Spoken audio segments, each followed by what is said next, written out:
عليكم، ازيكم يا جماعه؟ عاملين ايه؟ النهارده هنزرع معاكم الطماطم.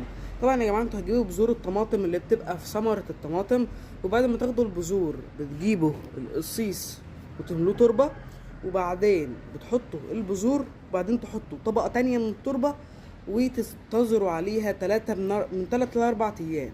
من 3 ل 4 ايام يا جماعه.